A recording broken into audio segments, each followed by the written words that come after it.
Hey, last time I turned on the JBL GO 5 speaker, and I wonder, can a JBL GO 5 power a full-size speaker? Therefore I connect this tiny JBL amplifier board to a bigger subwoofer. The best part is that this is easy to do. Just connect the subwoofer wires to the JBL amplifier and plug in the battery. Another great part is that the JBL GO 5 has a custom EQ which allows you to tune the sound.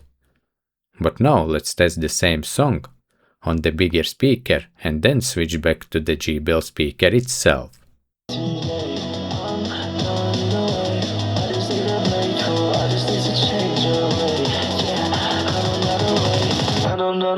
If I gotta wait for you, I'm gonna wait. If I gotta wait for you, I'm gonna wait. If I gotta wait for you, you don't wanna see me, no, I totally get it. You don't wanna see me, but if I gotta wait for you, I'm gonna wait. If I gotta wait for you, babe. So, what's your opinion on what you just heard? I will be happy to read your comments and ideas. But I definitely know that next time I need to connect a full range loudspeaker, not a subwoofer.